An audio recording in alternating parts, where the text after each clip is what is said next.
Hi everybody. Today I will talk about destructing declaration in Kotlin. And what about this? Destructuring means that you extract the property from a existing class and object. Okay. So remember that it only work with data class, and we have a data class example here. It's a data class customer. We have the property name and age. Name is string and the age is a value, and the integer. And I initialize the object customer with the name Duc Huang and s 35.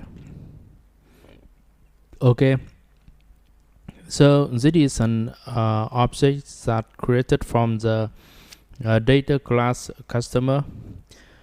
So I extract this using name age. This is destructing a property. Yes, and this is error. Why? Because only data class can destructure. Remember that only data class.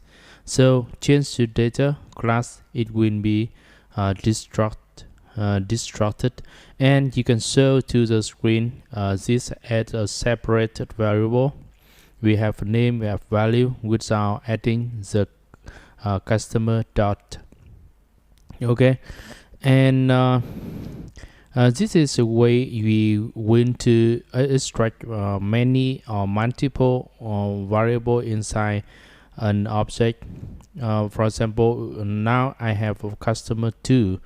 In this example, we have a customer 2 and customer object, and we have a list of customers, and this is a type of a collection type of customer.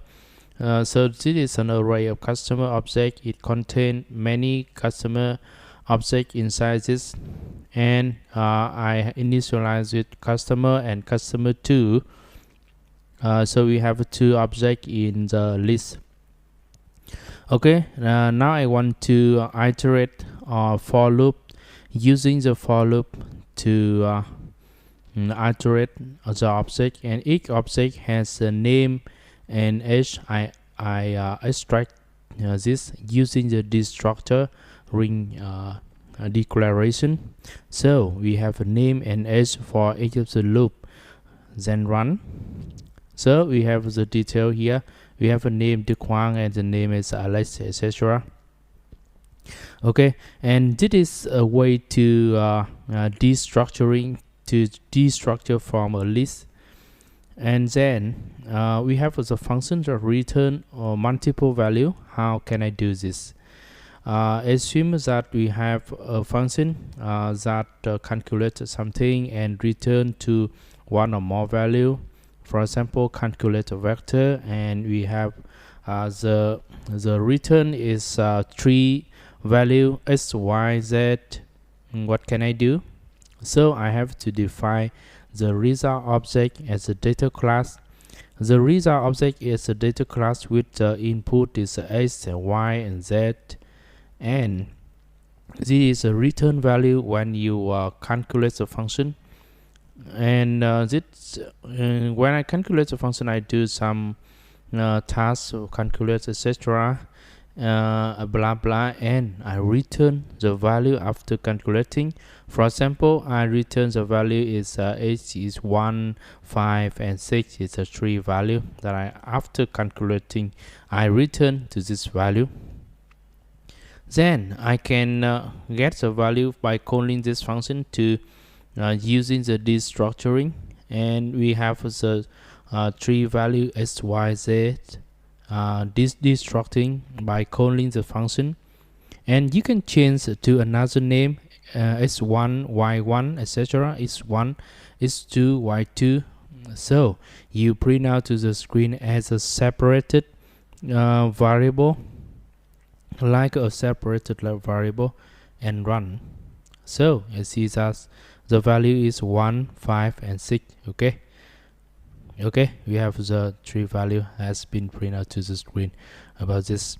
Okay, then This is how to destruct some value to the data class, and the data class is returned by a function.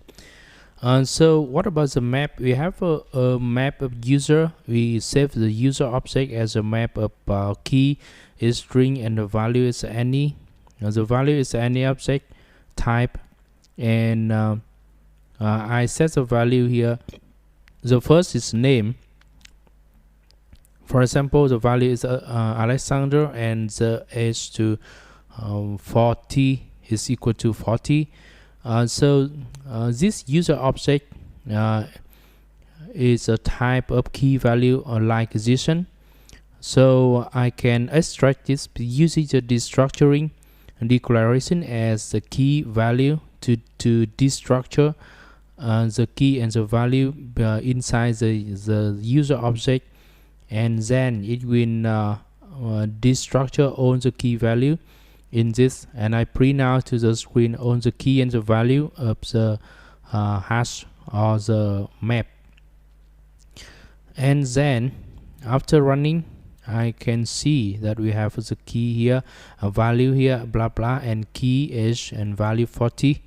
Okay, so this is a way to use a for loop and destructuring to extract the property inside a map.